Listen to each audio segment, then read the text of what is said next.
નમસ્કાર, પ્રણામ મિત્રો, જય માતાજી, જય શ્રી કૃષ્ણ।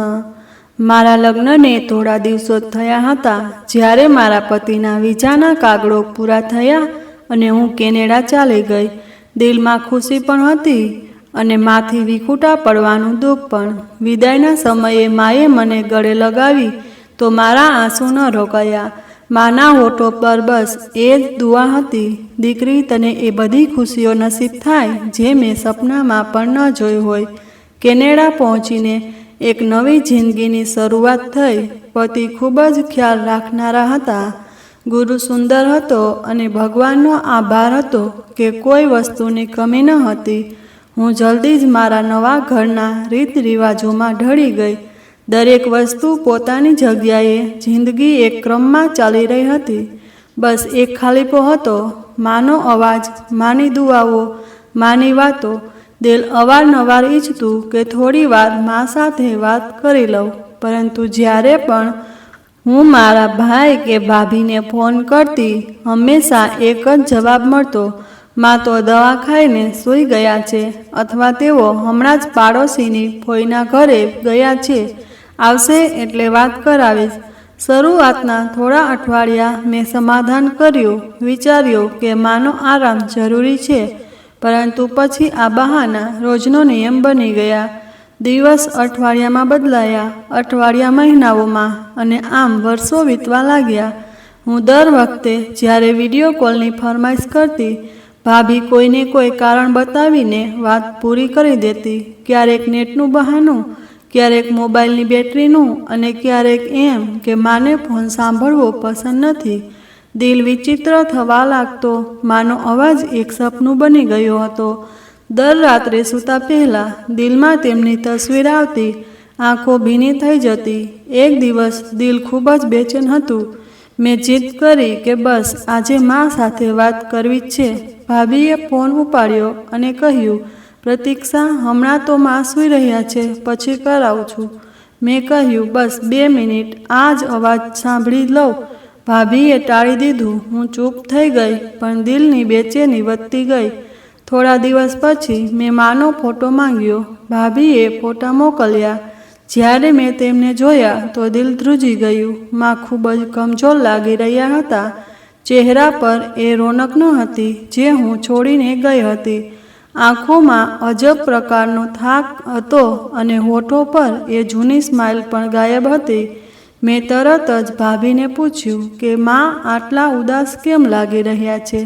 ભાભીએ હસીને કહ્યું, તને વહેમ થઈ રહ્યો છે, મા બિલકુલ ઠીક છે।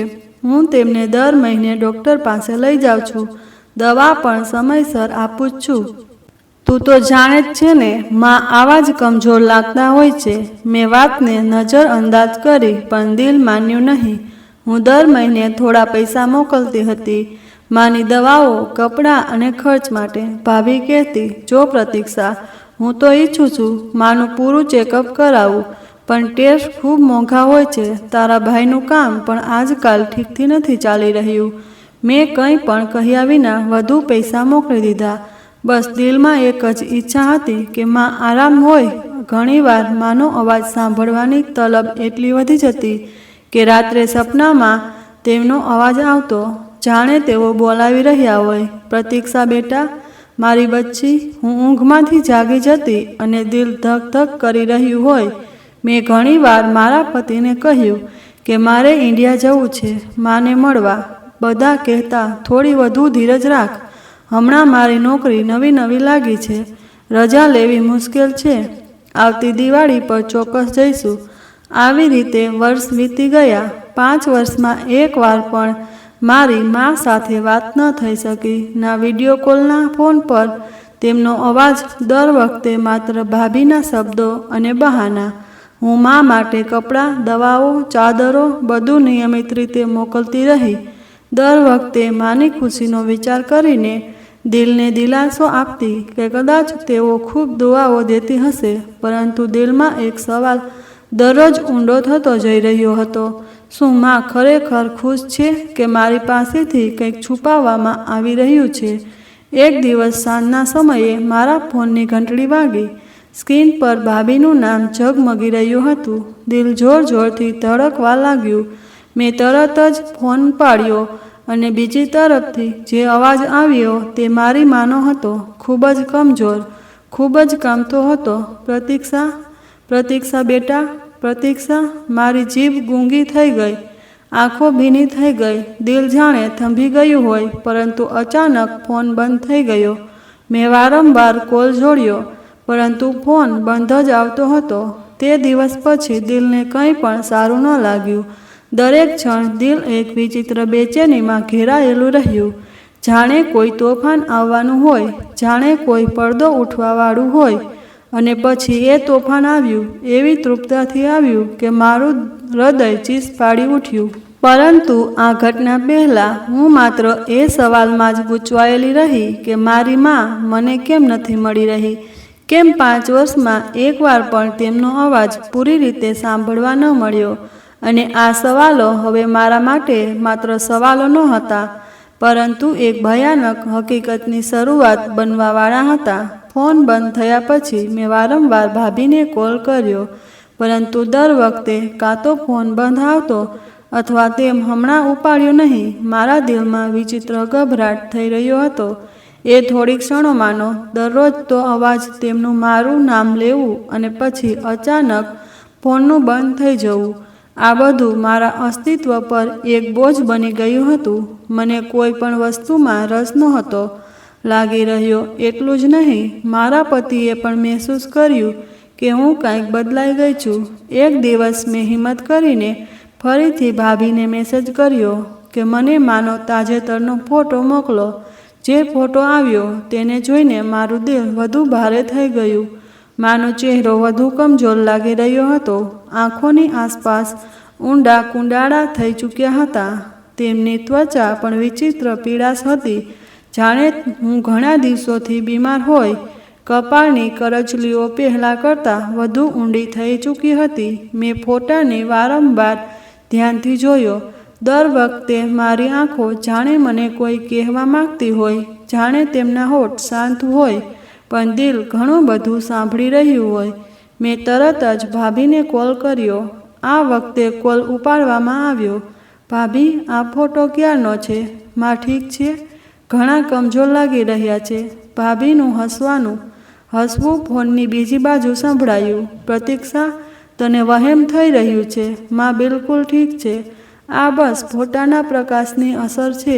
અને હા, તે ઉંમરના કારણે થોડા કમજોર તો લાગે જ છે, પરંતુ હું તેમને નિયમિત રીતે ડૉક્ટર પાસે ચેકઅપ કરાવું છું, તો ચિંતા ન કરો. મેં શ્વાસ ભર્યો, પણ દિલની બેચેની ઓછી ના થઈ. છેલ્લી વારમાં એ મારી સાથે વાત કરી હતી, યાદ છે? ફોન પર તેઓ કંઈક કહેવા માંગતા હતા. તમે ફોન કેમ બંધ કરી દીધો હતો? ભાભી થોડી ક્ષણો માટે શાંત રહી, પછી બોલી, અરે, એ માની તબિયત થોડી ખરાબ હતી, એટલામાં કંઈક ઊંધું સીધું બોલી રહ્યા હતા. મેં વિચાર્યું તું પરેશાન થઈ જઈશ, એટલે જ ફોન બંધ કર્યો. હું શાંત થઈ ગઈ, પરંતુ દિલની બેચેની હવે તીવ્ર બની ગઈ હતી. થોડા દિવસ પછી મેં જેમ તેમ મારી વ્યવસ્થામાંથી સમય કાઢ્યો અને મા માટે કપડાં, દવાઓ, ગરમ ચાદર અને તેમની પસંદગીની વસ્તુ પેક કરી એક મોટો પાર્સલ તૈયાર કર્યું અને કુરિયર કરાવી દીધું. સાથે એક પત્ર પણ લખ્યો, જેમાં ફક્ત એટલું જ કહ્યું, માં, હું બહુ જલ્દી તમારી પાસે આવીશ. બસ તમે તમારું ધ્યાન રાખજો ને પ્લીઝ જ્યારે પણ મોકો મળે મને ફોન જરૂર કરજો. મને તમારા અવાજની બહુ યાદ આવે છે. આ પાર્સલ મોકલ્યાના થોડા દિવસ પછી જ ભાભીનો કોલ આવ્યો. પ્રતીક્ષા, માએ તારો પાર્સલ જોયો, બહુ ખુશ થયા. તેઓ તો એટલા રડી રહ્યા કે અમને ડર લાગ્યો ક્યાંક તબિયત બગડી ના જાય. તું ખરેખર તેમનું બહુ ધ્યાન રાખે છે. મેં પૂછ્યું, શું તેમણે કંઈ કહ્યું? ભાભીએ થોડા હસતા કહ્યું, કહી રહ્યા હતા કે ભગવાન મારી દીકરીને સલામત રાખે. તને ઘણી દુઆઓ આપી રહ્યા હતા. આ સાંભળીને દિલને થોડી શાંતિ મળી, પરંતુ માનો ફોટો હજી પણ મારા મગજમાં ગુંજી રહ્યો હતો. મેં નિર્ણય કર્યો કે આ વખતે તેમના ઈલાજ માટે અલગથી પૈસા મોકલીશ, જે તે ભાભીને કોઈ વાહનાની જરૂર ના પડે. મેં વિચાર્યું 60,000 રૂપિયા મોકલ્યા અને સાથે મેસેજ કર્યો, આ માના પૂરા ચેકઅપ માટે છે. કૃપા કરીને તેમને સારા સ્પેશિયાલિસ્ટ પાસે લઈ જાઓ અને રિપોર્ટ્સનો ફોટો મને મોકલી દેજો. ભાભીએ તરત જ જવાબ આપ્યો, બિલકુલ ચિંતા ન કર, હું પૂરો ચેકઅપ કરાવીશ. તો બહુ સારી રીતની છે. દિવસો વીતતા ગયા. હું દર બીજા ત્રીજા દિવસે મેસેજ કરતી, પરંતુ રિપોર્ટ્સનો ફોટો ન આવ્યો. ક્યારેક જવાબ આવતો કે ડૉક્ટરની મુલાકાત મળી નથી, ક્યારેક કહેવાતું કે ટેસ્ટનો રિપોર્ટ હજી આવ્યો નથી, અને ક્યારેક કહેવાતું કે માને તાવ છે એટલે જવું શક્ય નથી.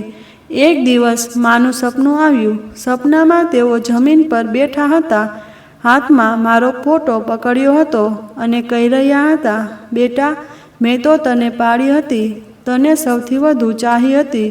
હવે મને કોઈ નથી સંભાળતું. હું ચીસ પાડીને તેમની પાસે જવા માંગતી હતી, પરંતુ મારા પગ જાણે જમીન સાથે ચોંટી ગયા હોય. મારી આંખ ખુલતા જ હું રડી પડી. દિલ જોર જોરથી ધડકી રહ્યું હતું અને હું પરસેવાથી રેબઝેબ થઈ ગઈ હતી. મેં તે જ સમયે મારા પતિને કહ્યું, મારે ઇન્ડિયા જવું છે. તરત જ મારા પતિએ મારી હાલત જોઈને કહ્યું, શું થયું?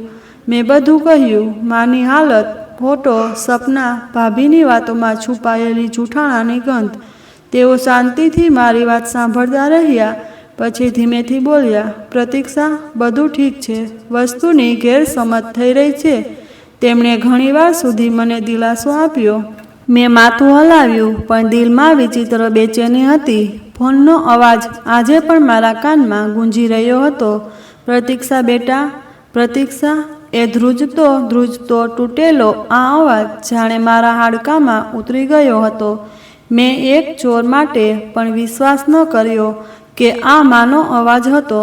5 વર્ષ પછી પહેલીવાર તેમના મુખેથી મારું નામ સાંભળ્યું હતું. દિલ જાણે ધડકવાનું ભૂલી ગયું હોય. મેં રડતા રડતા ફોનના બીજા છેડે બૂમ પાડી, માં, શું થયું? પણ બીજી ક્ષણે કંઈક અવાજ આવ્યો અને ફોન બંધ થઈ ગયો.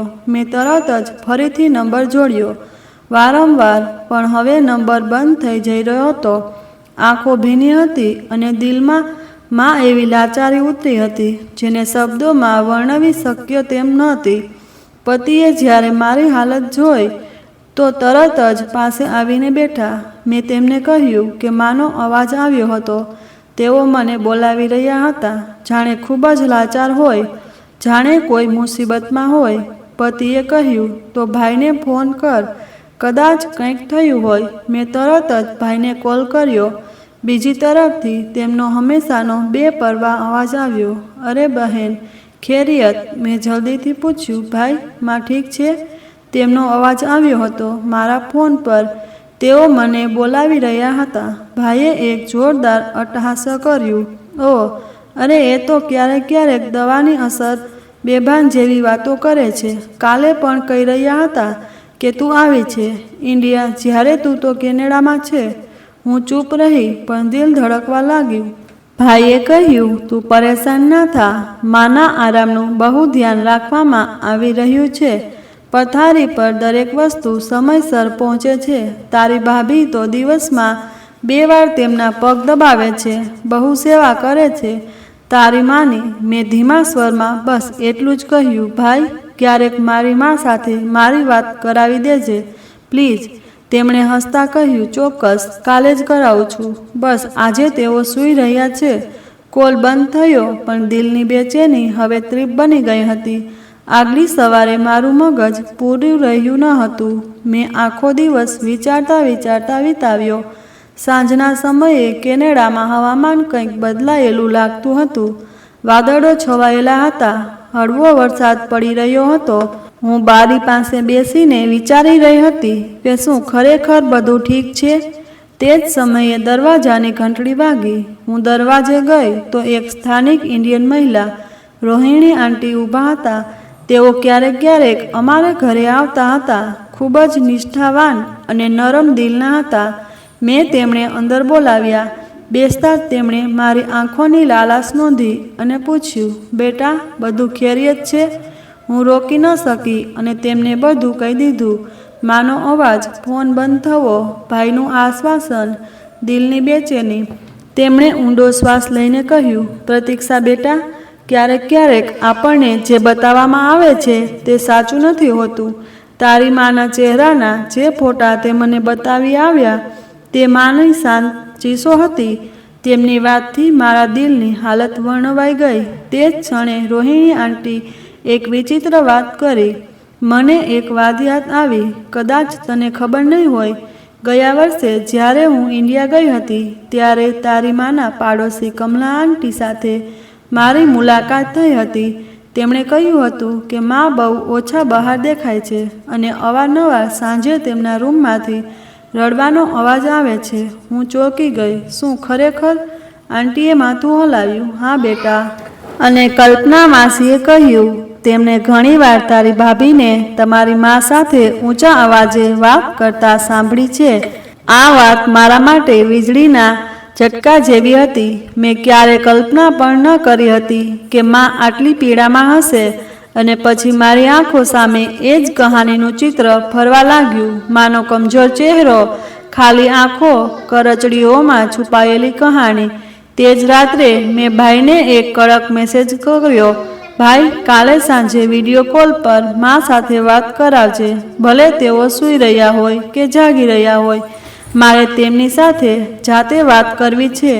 જો નહીં કરાવે તો હું પોતે ઇન્ડિયા આવી રહી છું. ઘણીવાર સુધી જવાબ ન આવ્યો. પછી એક મેસેજ આવ્યો, ઠીક છે, કાલે સાંજે કરાવીશ. મેં મારા પતિને કહ્યું અને અમે બંનેએ નક્કી કર્યું કે જો કાલે પણ વાત ન થઈ તો અમે કહ્યા વિના ઇન્ડિયા રવાના થઈશું. દિલ જાણે કોઈ તોફાનની પહેલાંની શાંતિમાં હતું. માની પોકાર, કમલા માસીની જુબાની, રોહિણી આંટીની વાતો અને ભાઈની બેદરકારી, બધું એક એક કરીને જોડવા લાગ્યું હતું. અને હવે હું જાણી ગઈ હતી કે માત્ર આવા સાંભળવો પૂરતો નહીં હોય. મારે માની આંખોમાં જોવું પડશે કે તેઓ મને શું કહેવા માગે છે. દિવાળીનો સમય નજીક હતો અને હવામાનમાં પણ એક ખુશનુમા ફેરફાર આવી ગયો. હવે કેનેડામાં બરફ વર્ષા થંભી ગઈ હતી. દિવસો લાંબા અને નરમ થઈ ગયા હતા. એક દિવસ મારા પતિએ કોફીનો કપ સામે મૂકતા કહ્યું, પ્રતીક્ષા, તને શું લાગે છે, જો આ વખતે દિવાળી ઇન્ડિયા જઈને મનાવીએ તો? મારા દિલને જાણે એક કૂદકો માર્યો. મેં આશ્ચર્યથી તેમની તરફ જોયું અને બેચેનીથી આંખો ભીની થઈ ગઈ. શું ખરેખર?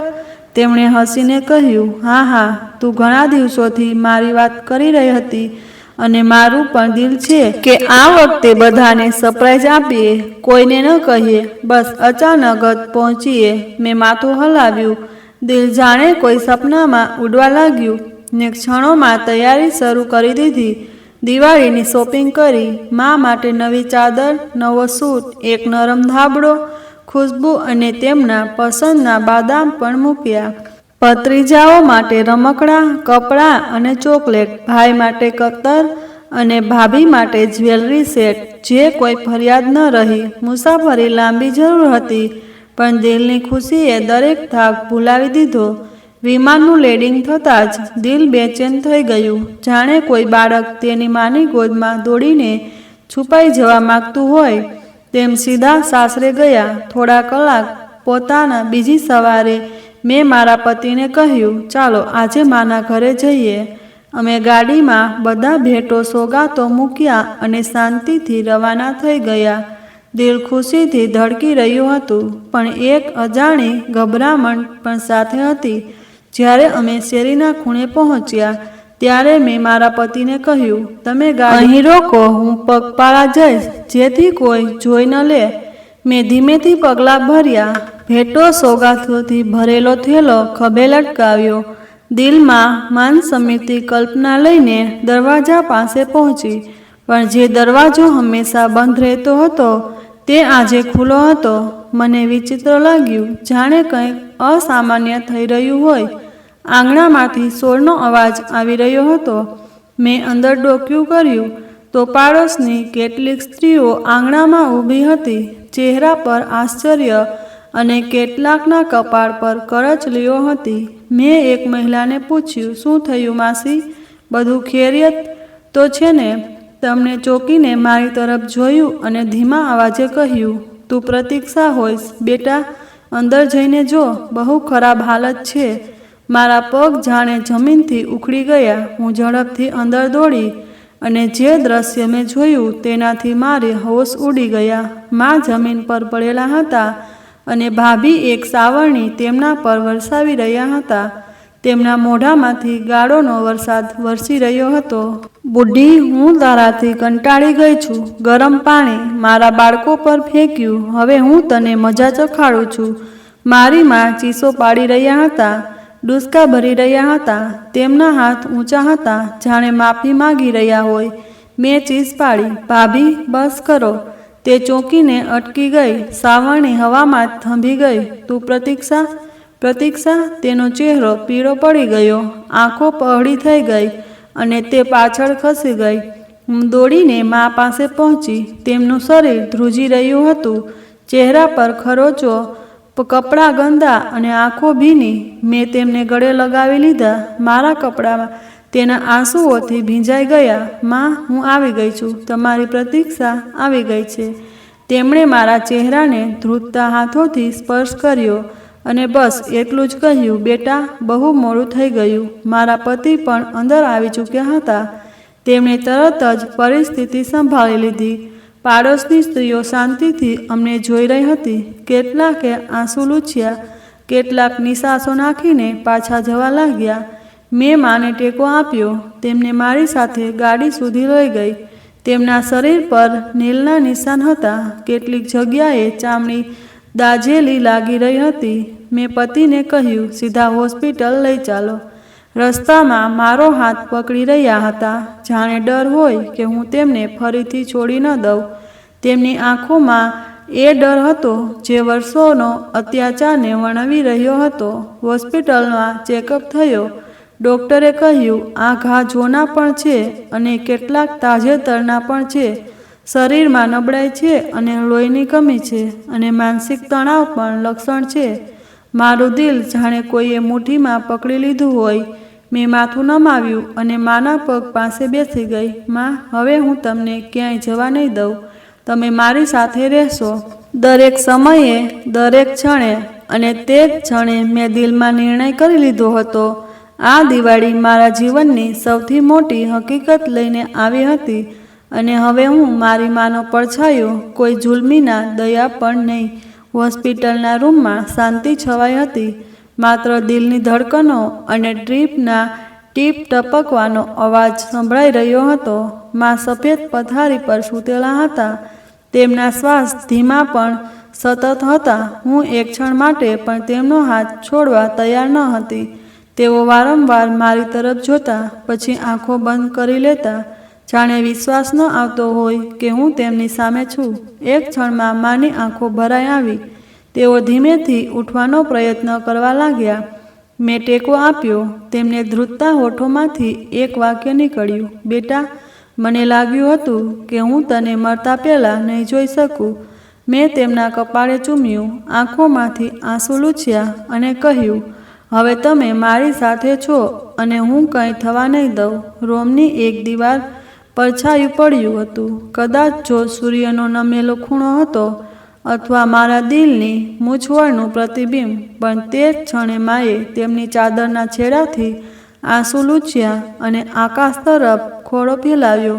હે ભગવાન, આજે તે મારી ફરિયાદ સાંભળી લીધી. મારી દીકરીને મારી પાસે મોકલી દીધી. મેં જે સહન કર્યું, જે જુલમ સહન કર્યું, બસ આજે તું ઇન્સાફનો દરવાજો ખોલી દે. મેં તેમનો ધ્રુજતો ખોળો જોયો અને મારું દિલ જાણે થંભી ગયું. તેમનું શરીર નીલથી ભરેલું હતું. હાથો પર જૂના ઘાના નિશાન હતા. કેટલાક તાજા હતા, જેના પર પાટો બાંધેલો હતો. તેમનો એક હાથ સૂજી ગયેલો હતો, જાણે કોઈ ભારે વસ્તુ વાગી હોય, અને કમર પર કાચવાનું નિશાન. તે જોઈને મારું અસ્તિત્વમાં આગ લાગી ગઈ. મેં ધીમેથી પૂછ્યું, આ બધું કેવી રીતે થયું? માં, તેમણે નજર ફેરવી દીધી, પણ પછી જાણે સદીઓનો બોજ તેમના દિલમાંથી ઉતારવાનો સમય આવી ગયો હોય. પ્રતીક્ષા બેટા, આ એક દિવસની વાત નથી. તારા લગ્ન પછીથી જ જ્યારે ઘરમાં મારો અવાજ ઓછો સંભળાવા લાગ્યો, ત્યારે તારા ગયા પછી તેઓ મને નોકરાણીથી પણ બદતર સમજવા લાગ્યા. મારું દિલ જાણે કોઈએ નોચવી નાખ્યું હોય. હું તો સમજતી હતી કે ઘરનું કામ કરવું મારી જવાબદારી છે. વહુ છે, નવી નવી આવી છે, હું જ સંભાળી લઈશ. પણ જલ્દી જ તે મારા માટે હુકુમ ચલાવવા લાગી. ક્યારેક ચા મોડી આપી તો વાસણો ફેંકી દીધા, ક્યારેક સફાઈમાં વાર લાગી તો ગાળો. હું ચૂપચાપ બેસીને સાંભળતી રહી, આંખો આંસુઓથી ભરેલી, શ્વાસ રૂંધાયેલા. પહેલાં તો ફક્ત જીભથી કઠોર હતી, પણ જેમ જેમ વર્ષો વીતતા ગયા તેમ તેમ તેના હાથ પણ કઠોર થતા ગયા. તારા ભાઈને ફરિયાદ કરતી તો તે કહેતો, માં ધીરજ રાખો, તે તો થાકેલી હોય છે. માનો ગ્લેકો તૂટેલો હતો, જાણે દરેક વાત સાથે એક ઘા રસ્તો હોય. ગયા મહિને એ જ ગરમ પાણીની ઘટના. તે દિવસે મેં ફક્ત મારા નહાવા માટે પાણી ગરમ કર્યું હતું. તે ડોલ બાથરૂમના દરવાજા પાસે મૂકી હતી. જેવી હું લઈને જવા લાગી, બાળકો રમતા રમતા આવી ગયા અને એક દોડતો મારી સાથે અથડાઈ ગયો. ડોલ હલી ગઈ. થોડા છાંટા તેના કપડા પર પડ્યા. તે રડવા લાગ્યો અને બસ માની આંખો ભરાઈ આવી. અવાજ રૂંધાઈ ગયો. બસ તે આવી અને કંઈ પણ સાંભળ્યા વિના એ જ ડોલ, જે હજી પણ ગરમ હતી, મારા પર ફેંકી દીધી. હું ચીસો પાડી ઉઠી, પણ તે કહેતી રહી, બુઢી, મારા બાળકોને બાળ્યા છે ને. તે મારું દિલ પણ જાણે કમસંપી ગયું. મારા ઘાને અડકતા ડરતી હતી કે ક્યાંક તેમની તકલીફ વધુ ન વધી જાય. પાડોશીઓએ શોર સાંભળીને આવીને વચ્ચે બચાવ કર્યો અને નહીં તો કદાચ તેમણે વાત અધૂરી છોડી દીધી. મેં તેમના હાથોને ચૂમી લીધા અને આંખોમાંથી વહેતા આંસુઓને રોકી શકી નહીં. માં, તમે મને પહેલાં કેમ ન કહ્યું? તેમને હળવું સ્મિત તો કર્યું, પણ એ સ્મિત દુઃખની પરાકાષ્ઠા હતી. બતાવતી તો શું થતું બેટા? તને તકલીફ થતી, મારા ઘરની શાંતિ ખરાબ થતી. હું ઈચ્છતી હતી કે ઓછામાં ઓછું તું ખુશ રહે. મેં તેમના કપાળને ચૂમ્યું અને દિલમાં જ નિશ્ચય કરી લીધો કે હવે તેમના જીવનની દરેક તકલીફનો હિસાબ લઈશ. રાત મોડી સુધી હું હોસ્પિટલની સાથે બનેલા રૂમમાં મા સાથે બેસી રહી, તેમનો હાથ પકડીને તેમના માથા પર હાથ ફેરવતી. હું બસ એ જ વિચારતી રહી કે કેમ આપણને સમયસર એ લોકોની સચ્ચાઈ દેખાતી નથી, જેમણે આપણે સર્વસ્વ માનીને બેસીએ છીએ. દિવાળીની ખુશીઓ મારા માટે હવે ફક્ત એક કાલ્પનિક તહેવાર રહી ગઈ હતી. મારા માટે અસલ દિવાળી એ જ હશે જ્યારે માની આંખોમાં આંસુની જગ્યાએ શાંતિ અને તેમના હોઠો પર ડરની જગ્યાએ દુઆઓ હશે. અને હું એક ક્ષણની રાહ નહીં જોઉં, હું પોતે એક ક્ષણ બનાવીશ. હોસ્પિટલથી પાછા આવ્યા પછી મેં પોતાને એક નવા યુદ્ધ માટે તૈયાર કરી લીધી હતી. હવે મામલો ફક્ત લાગણીઓનો ન રહ્યો હતો. આમાં મારી માના જીવનનો સવાલ બની ચૂક્યો હતો. એ માં જેણે આખી જિંદગી મારા માટે બલિદાનો આપ્યા, જેણે પોતાની ઈચ્છાઓનું ગળું ઘોંટીને મને ઊંચાઈઓ પર પહોંચાડી. આજે તે કોઈની દયા પર જિંદગીના છેલ્લા દિવસો વિતાવી રહી હતી. 2 દિવસની સારવાર પછી માની હાલત થોડી સુધરી તો મેં ભાઈને ફોન કર્યો. હું જાણતી હતી કે આ વાત હવે ફક્ત એક ઔપચારિકતા નહીં, પણ નિર્ણાયક વાતચીત હતી. બીજી તરફથી અવાજ આવ્યો, થોડી કંટાળાજનક અને બેપરવા અંદાજમાં. હા પ્રતીક્ષા, કેવી છે માં? મેં હવે સંયમ જાળવીને કહ્યું. ભાઈ, માં હવે ઠીક છે, પણ જે કંઈ પણ થયું છે તે માફ કરવા યોગ્ય નથી. તે તરત જ બોલી પડ્યો, જો બહેન, માની આદત છે વાતને વધારીને કહેવાની. તું તો જાણે છે, નાની નાની વાત પર રડવું, ફરિયાદો. અને મારી પત્ની તો દિવસ રાત તેમની સેવા કરે છે. ને દિલમાં ઉકળતા ગુસ્સાને માંડ રોક્યો. ભાઈ, મેં મારી આંખોથી માની હાલત જોઈ છે. તેમના શરીર પર ઘા, દાઝવાના નિશાન, નબળાઈ. આ બધું કોઈ નાની મોટી સમસ્યાનું પરિણામ નથી હોઈ શકે. તે જાણે બેપરવાહ થઈ ગયો હતો. પ્રતીક્ષા, તું ભાવુક થઈ રહી છે. બસ એ જ ક્ષણ હતી જ્યારે મેં દિલમાં એક નિર્ણય કરી લીધો. ભાઈ, હવે હું આ નહીં સાંભળી શકું. માને મારી સાથે કેનેડા લઈ જઈ રહી છું. તેમની બાકીની જિંદગી તેઓ એ દરેક શાંતિ પામશે જેના તેઓ હકદાર છે. બીજી તરફ શાંતિ છવાઈ ગઈ, પછી થોડો શણમારનેકો આવ્યો. તારી મરજી છે, જે તને સારું લાગે તે કર. ફોન બંધ કર્યા પછી હું ઘણીવાર સુધી માની પથારી પાસે બેસી રહી. તેમણે ધીમેથી મારો હાથ પકડ્યો. બેટા, તું મને લઈ જઈ રહી છે ને તારી સાથે? તમને ત્યાં તકલીફ નહીં પડે ને? મેં તેમના હાથ પર ચુંબન કર્યું અને કહ્યું, માં, તકલીફ તો તેમને પડે ને જેમના દિલ નાના હોય. તમે મારા દિલની સૌથી મોટી દુઆ છો. દિવાળીનો દિવસ આવી ગયો હતો, પણ અમારા માટે એ દિવસ પરંપરાગત ખુશીઓથી હટકે એક નવી સફરની શરૂઆત હતી. પતિએ બધી વ્યવસ્થા પૂરી કરી લીધી હતી. મેં મા માટે નવા કપડાં કાઢ્યા, તેમના માટે નરમ બૂટ ખરીદ્યા અને તેમનો એક દુપટ્ટો જેમાં તેઓ હંમેશા ઊંચા કરતા હતા તે કાળજીપૂર્વક સામાનમાં મૂક્યા અને એરપોર્ટ પહોંચ્યા તો માની આંખોમાં એક વિચિત્ર ચમક હતી, જાણે વર્ષોની કેદમાંથી મુક્તિ મળવાની હોય. તેઓ વારંવાર પાછળ જોતા હતા, જાણે કોઈ અવાજ આપી રહ્યું હોય, જાણે કોઈ ખૂણામાં તેમના ખાની સાક્ષી છુપાયેલી હોય. મેં તેમનો હાથ મજબૂતીથી પકડી દીધો. માં, હવે પાછળ કંઈ નથી, બસ આગળ ફક્ત પ્રેમ છે.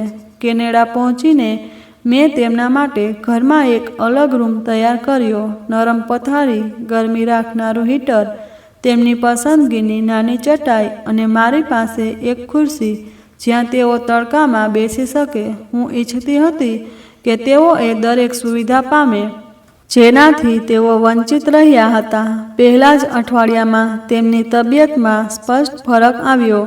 તેમનો ચહેરો ખીલવા લાગ્યો. આ અવાજમાં આત્મવિશ્વાસ પાછો આવ્યો. તેઓ નરમાશથી બોલવા લાગ્યા અને સૌથી ઉપર તેઓ હસવા લાગ્યા. મારી નાની દીકરી તેમને વળગીને કહેતી, નાની, તમે વાર્તા કહો ને. અમે માં પોતાનું હસવું છુપાવતા કહેતા, પેલા ખજૂર ખા, પછી કહું. અમે તેમને એક સારા ડૉક્ટરને બતાવ્યા. સંપૂર્ણ ચેકઅપ થયો. ડૉક્ટરે રિપોર્ટ જોઈને કહ્યું, આ મહિલા ઘણા સમયથી માનસિક અને શારીરિક પીડામાં રહ્યા છે, પણ જો હવે યોગ્ય દેખભાળ કરવામાં આવે તો ઉંમરના આ ભાગમાં પણ સારો સમય વિતાવી શકે છે. મારું દિલ જાણે સજદામાં પડી ગયું. દિલમાં જ આભાર માન્યો. હું દરરોજ તેમની સાથે બેસતી, તેમની જૂની વાતો સાંભળતી. તેઓ પોતાની યુવાનીની કહાનીઓ કહેતા, પિતાજીનો ઉલ્લેખ કરતા અને અવારનવાર કહેતા, પ્રતીક્ષા, તું આવી ગઈ છે ને, હવે મને કંઈ નથી જોઈતું. એક દિવસ માં પૂજા કરી રહ્યા હતા. તેમની પ્રાર્થનાઓમાં આંસુ સામેલ હતા. પૂજા પછી મેં તેમને પૂછ્યું, માં, આજે શું પ્રાર્થના કરી? તેમણે ધીમેથી કહ્યું, મેં ભગવાનને કહ્યું, હવે જે દિવસે પણ મૃત્યુ આવે, પ્રતીક્ષાના આંગણામાં આવે. શાંતિથી હું તેમના પગ પાસે બેસી ગઈ. આંખોમાંથી વહેતા આંસુઓમાં એક વિચિત્ર શાંતિ હતી. એ શાંતિ જે ફક્ત એક દીકરી પોતાની માને બચાવી લીધા પછી મહેસૂસ કરે છે. હવે મારો દરેક દિવસ તેમની સેવામાં પસાર થતો. તેમના માટે ખાવામાં એ જ બનાવતી જે તેઓ ઈચ્છતા. તેમની દવાઓ સમય સમયે આપતી અને રાત્રે સૂતા પહેલાં તેના કપાળ પર હાથ રાખીને તેમની ઊંઘની ચોકી કરતી. હું જાણતી હતી કે આ બધું મોડું થયું, પણ ક્યારેક ક્યારેક મોડો મળેલો ન્યાય માણસને એ ખુશી આપે છે જે સમયસર મળેલી રાહત નથી આપી શકતી. અને હું એ દરેક ક્ષણમાંની આંખોમાં જોઈ રહી હતી. કેનેડાની પાનખર જ્યારે વૃક્ષોમાંથી પાંદડા છૂટવાનું શરૂ કર્યું, ત્યારે મારા જીવનમાં એક નવી વસંત આવી ચૂકી હતી. માના શ્વાસમાં હવે એ બેચેની ન હતી જે ઇન્ડિયામાં દરેક વખતે તેમના ચહેરા પર છવાયેલી રહેતી હતી. તેઓ દરરોજ સવારે પૂજા કરતા, પછી મારી પાસે બેસીને સાંજે ચા સાથે જૂની વાતો તાજા કરતા. હું તેમની સાથે સમય વિતાવતી, તેમની વાતોમાં ડૂબી જતી અને દરેક દિવસ એક નવી પ્રાર્થના બનીને પસાર થતો. એક દિવસ સવારે જ્યારે હું નાસ્તો તૈયાર કરી રહી હતી, ત્યારે મારો ફોન રણક્યો. સ્ક્રીન પર ઇન્ડિયાનો નંબર હતો. જોઈને દિલ એક ક્ષણ માટે થંભી ગયો. ફોન ઉપાડ્યો તો બીજી તરફ મારા પિતરાઈ ભાઈનો અવાજ હતો, જે સામાન્ય રીતે ઔપચારિક ખબર અંતર માટે કોલ કરતો હતો. પ્રતીક્ષા, વાત સાંભળ, થોડી સંભાળીને બેસ. એ તરત જ કહ્યું, શું થયું? મા વિશે કંઈ છે? તેણે કહ્યું, ના, મા તો ઠીક છે. પણ તારી ભાભીનો અકસ્માત થયો છે. બહુ ખરાબ. મારા હાથમાંથી ચાનો કપ પડી ગયો. શું? કેવો અકસ્માત? તેણે ધીમેથી કહ્યું. બહુ ખરાબ થયું છે પ્રતીક્ષા. બંને પગ કપાઈ ગયા છે. તેઓ હોસ્પિટલમાં છે, સખત પીડામાં. મારા પગ તળેથી જમીન સરકી ગઈ. હું સોફા પર બેસી ગઈ અને ચહેરો હાથમાં છુપાવી લીધો. આ એ જ ભાભી હતી જેના જુલુમની દાસ્તાનો મારા દિલ પર ઘા બની ચૂકી હતી. પિતરાઈ ભાઈએ વધુમાં કહ્યું, તને ખબર છે, તે સતત રડી રહી છે અને એક જ વાત વારંવાર કહી રહી છે, માજીને કહેજો મને માફ કરી દે. મેં તેમના પર બહુ જુલમ કર્યા. ભગવાને મને સજા આપી દીધી. મારા રૂવાટા ઊભા થઈ ગયા. આખા શરીરમાં જાણે એક કંપારી દોડી દે.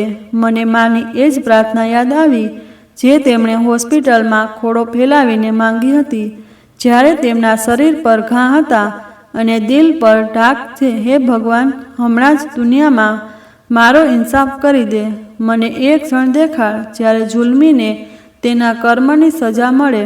શું આ એક ક્ષણ હતી? શું ખરેખર માની બધું આ રીતે રંગ લાવી હતી? મારું દિલ ધ્રુજી ગયું અને આંખો સામે એક ધૂંધળી છાયા છવાઈ ગઈ. સાંજે મેં મા સાથે વાત કરી. તેમના ચહેરા પર શાંત પ્રકાશ હતો, જાણે તેમને ક્યાંકની રાહત મળી હોય. મેં વાત છુપાવી નહીં, ધીમેથી કહ્યું, માં, ઇન્ડિયાથી ફોન આવ્યો હતો. ભાભીનો અકસ્માત થયો છે. માનો હાથ ધ્રુજવા લાગ્યો, પણ આંખોમાં આશ્ચર્યની જગ્યાએ એક ઊંડી શાંતિ ઊભી હતી. કેવો અકસ્માત? મેં ધીમેથી કહ્યું, તેમના બંને પગ કપાઈ ગયા છે. તેઓ તમને યાદ કરી રહ્યા છે, રડી રડીને માફી માંગી રહ્યા. થોડી ક્ષણો શાંતિ છવાઈ ગઈ. પછી માએ આંખો બંધ કરી અને આકાશ તરફ હાથ ઊંચા કર્યા. ભગવાન, તું બહુ ન્યાયી છે. મેં તારા ન્યાય પર વિશ્વાસ રાખ્યો હતો અને તે મારો વિશ્વાસ કાયમ રાખ્યો. હું તેમની પાસે બેસી ગઈ. તેમનો હાથ પકડીને કહ્યું, માં, હવે તમારી સાથે કોઈ જુલમ નહીં કરે. ના કોઈ અવાજ દબાવશે, ના કોઈ ઘા આપશે. માએ મારી તરફ જોયો. તેમની આંખોમાં ભીનાશ હતી, પણ એ આંસુ આભારના હતા, ડરના નહીં. બેટા, મેં પણ કોઈના માટે ખરાબ નથી ચાહ્યું, પણ જે મારી સાથે થયું તે ભગવાને જોઈ લીધું અને આજે જો એ સ્ત્રી માફી માંગી રહી છે તો એ તેની સજા નથી, ભગવાન તરફથી આપેલી નિશાની છે. મેં કહ્યું, શું તમે તેમને માફ કરશો? તેઓ થોડીવાર રોકાયા, પછી બોલ્યા, હું માણસ છું. મારા દિલમાં દુઃખ પણ છે અને ઘા પણ. હું ભગવાનના ન્યાય પછી મારી તરફથી બધું છોડી દઉં છું. તેમનો ન્યાય પૂરતો જ છે. હું જાણ શાંતિ હતી. આ માની મહાનતા હતી. તેઓ જે વર્ષો સુધી લાચારી સહન કરતા રહ્યા, આજે પણ માફી આપવા માટે તૈયાર હતા. થોડા દિવસ પછી મને ફરી ઇન્ડિયાથી ખબર મળી કે ભાભીની હાલત વધુ ખરાબ થઈ ગઈ છે. તેમનું માનસિક સંતુલન પણ ખોરવાઈ ગયું છે. તેઓ ક્યારેક ચીસો પાડતા, ક્યારેક હસતા. મને વારંવાર કહેતા, મારા પગ નથી, માને બોલાવો, મારે તેમના પગમાં પડવું છે. તેઓ મને માફ કરી દે. મેં માને કહ્યું, તો આપણે તેમને ફક્ત એટલું જ કહ્યું, બસ ભગવાન તેને શાંતિ આપે. કદાચ તેઓ હજી પણ ન સમજી શક્યા હોય કે તેમણે શું ગુમાવ્યું. અને મેં વિચાર્યું, આ એ સ્ત્રી હતી જેણે મારી માના જીવનને કેદખાનું બનાવ્યું, જેના દરેક શબ્દ અને દરેક હાથે માના શરીર પર અને દિલ પર ડાઘ છોડ્યા. આજે તે પોતે પોતાની જાતને કેદમાં ગિરફ્તાર હતી, પોતાના તૂટેલા હાડકાં, કપાયેલા પગ અને વિખેરાયેલી હોશ સાથે. આ ભગવાનનો નિયમ હતો જે હંમેશા પોતાનો ન્યાય સમયસર કરે છે. માની પ્રાર્થના, ધીરજ અને ખામોશીએ એ કામ કરી ગઈ જે કદાચ કોઈ અદાલત ન કરી શકી. સવારનો હળવો પ્રકાશ રૂમની બારીમાંથી અંદર આવી રહ્યો હતો. મા નરમ ધાબળામાં લપેટાઈને પોતાની ચટાઈ પાસે બેઠા હતા. તેમની આંખો બંધ હતી, હોઠ ધીમે ધીમે હલતા હતા અને ચહેરા પર એક ખાસ શાંતિ છવાયેલી હતી. હું શાંતિથી તેમની પાસે જઈને બેઠી અને તેમના હાથોને મારા હાથમાં લઈ લીધા. એ હાથ જે ક્યારેક ધ્રુજતા હતા, જેના પર નીલ હતા, જેની આંગળીઓ રોજ સાવરણી અને વાસણોથી ઘાયલ રહેતી હતી, આજે તેમાં નરમાઈ અને શાંતિ હતી. માએ આંખો ખોલી અને ધીમેથી સ્મિત કર્યું. પ્રતીક્ષા બેટા, આજે મારી પ્રાર્થના કબૂલ થઈ. મેં જ્યારે ખોળો ફેલાવ્યો હતો ને તો ફક્ત ઇન્સાફ જ માગ્યો હતો. મેં એ માગ્યું હતું કે હું મારી આંખોથી એ દિવસ જોઉં જ્યારે મારો ભગવાન મને શાંતિથી સફળ કરી, અને તેણે કરી દીધું. મારા આંસુ વહેવા લાગ્યા. માએ આંખો મીચી લીધી, જાણે કોઈ દૂરના દ્રશ્યને યાદ કરી રહ્યા હોય. બેટા, જુલમ સહન કરવું આસાન નથી હોતું, એનાથી પણ વધુ મુશ્કેલ હોય છે ચૂપ રહેવું. મેં વર્ષો સુધી ધીરજ રાખી ફક્ત એટલા માટે કે મારું ઘર વિખરાય નહીં, તારા જીવન પર કોઈ પડછાયો ન પડે. મેં મારા હક માટે અવાજ ન ઉઠાવ્યો, બસ મને ભગવાનને કહ્યું, અને આજે તેને મારી માં હોવાની લાજ રાખી. મેં ધીમેથી તેમના પગ પર માથું મૂક્યું. માં, મને શરમ આવે છે કે હું મોડી આવી. કાશ હું પહેલાં આવી ગઈ હોત તો કદાચ તમારે આ બધું સહન ન કરવું પડત. તેમણે મારા હાથ પર હાથ મૂકી અને બોલ્યા, નહીં બેટા, તું સમયસર આવી. એટલો સમય પણ ન હતો થયો કે હું શાંતિથી દુનિયાથી ચાલી જાત અને તને કંઈક કહ્યા વિના ચાલી જાય. મારો ભગવાન મને એ સમય પણ સાંભળી રહ્યો હતો જ્યારે તને મારી સાથે વાત ન કરવા દેવામાં આવતી હતી. એ દિવસો જેને અંધારામાં વિતાવ્યા, આજે એ જ દિવસો મારા માટે પ્રકાશ બની ગયા. તે જ ક્ષણે મારા ફોનની ઘંટડી વાગી. સ્ક્રીન પર ઇન્ડિયાનો નંબર ઝગમગી રહ્યો હતો. મેં ફોન સાયલેન્ટ કરી દીધો. માએ પૂછ્યું, કોણ છે? મેં કહ્યું, કદાચ એ જ લોકો હશે, વારંવાર ફોન કરે છે.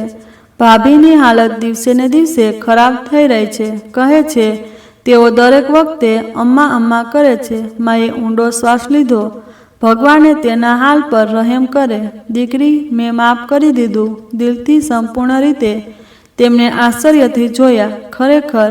હા બેટા, મેં ભગવાન પાસે ઇન્સાફ માંગ્યો હતો, બદલો નહીં. અને જ્યારે તેણે આપી દીધો તો હવે મારું દિલ ખાલી છે. બસ ભગવાનનો આભાર. મેં દિલમાં વિચાર્યું, આ એ જ મહાનતા છે ફક્ત માના ભાગમાં આવી છે. વર્ષો સુધી જુલમ સહન કરવા છતાંય તેઓ દિલમાં નફરત નથી પાડતા. તે જ સાંજે માએ કહ્યું, ચાલો બહાર ચાલીએ. તારા ઘર સામેનો એ બગીચો દેખાડ જ્યાં બાળકો રમે છે. મેં તરત જ વ્હીલચેર કાઢી માને બેસાડ્યા અને ધીમે ધીમે બગીચા તરફ લઈ ગઈ. હળવી હળવી હવા ચાલી રહી હતી. વૃક્ષોના પાંદડા ઝૂમી રહ્યા હતા, જાણે ભગવાનની રહેમત ધરતી પર ઉતરી રહી હોય. ત્યાં પહોંચીને માએ દૂર સુધી જોતા કહ્યું, પ્રતીક્ષા, જે સ્ત્રી દીકરીને જન્મ આપીને પાળે છે તે ફક્ત એક માં નથી હોતી, તે ધીરજનો પાયો હોય છે. અને ભગવાન પોતાના ધીરજવાન બંદાઓને ક્યારેક નિરાશ નથી કરતો. હું તેમના પગમાં બેઠી અને દિલથી આભાર માન્યો. આભાર એ ક્ષણનો, એ ઇન્સાફનો, એ પ્રાર્થનાઓનો જે દુનિયામાં જ કબૂલ થઈ. પાર્કની બેન્ચ પર બેઠેલા મા હવાને મહેસૂસ કરી રહ્યા હતા, જાણે વર્ષો પછી તેમણે આઝાદીની સુગંધ સૂંઘી હોય. થોડીવાર પછી તેમણે મારો હાથ પકડ્યો, જાણે વર્ષોનો વિખોટાપણો ફરીથી પામ્યો હોય. પ્રતીક્ષા, તે મારા માટે જે કર્યું તે કોઈ દીકરી નથી કરતી. હું ફક્ત દીકરી નથી, તમારા જીવનનો એ છેલ્લો સહારો છે. મને મારી પ્રાર્થનાઓના બદલામાં મળ્યા છે. માં, મેં ફક્ત મારી ફરજ નિભાવી છે. તમે મારા માટે જે કર્યું તે હું આખી જિંદગી પણ પાછું નહીં આપી શકું. ખબર છે પ્રતીક્ષા, જ્યારે હું આ એકાંતમાં રડતી હતી તો ફક્ત એક જ વાત વિચારતી હતી, શું મારી દીકરી ક્યારે મારા દુઃખને મહેસૂસ કરી શકશે? શું તે ક્યારેક પાછી આવશે? અને જ્યારે તું આવી તો મને લાગ્યું મારી આત્માને એ ચેન મળી ગયું જેની હું હંમેશા તરસતી રહી. મેં તેમના હાથોને મારા કપાળ સાથે લગાવ્યા.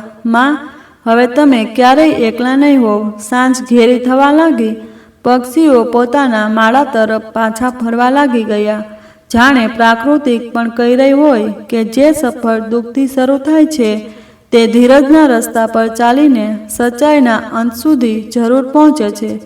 અમે પાછા ઘર તરફ રવાના થયા. માના ચહેરા પર એ રોશની હતી જે ફક્ત ઇન્સાફ પામ્યા પછી જ ઉભરે છે. અને હું દિલમાં જ વિચારતી રહી, ક્યારેક ક્યારેક ભગવાન આપણી ખામોશીઓને પણ સાંભળે છે, અને જ્યારે તે બોલે છે તો આખી દુનિયા ખામોશ થઈ જાય છે. આ એક ક્ષણ હતી જ્યાં પ્રાર્થનાના ધીરજ અને દીકરીના પ્રેમે મળીને એક માને એ સ્થાન અપાવ્યું હતું જે ફક્ત ભગવાનની અદાલતથી જ શક્ય હતું. તો મિત્રો, આજની આ વાર્તા તમને કેવી લાગી? લાઈક કોમેન્ટ કરીને જરૂરથી જણાવજો અને વિડીયોને વધુમાં વધુ શેર પણ કરજો. જો ચેનલ પર નવા છો તો સબસ્ક્રાઈબ કરવાનું ભૂલતા નહીં. આપણે ફરી મળીશું. ધન્યવાદ. જય માતાજી. જય શ્રી કૃષ્ણ.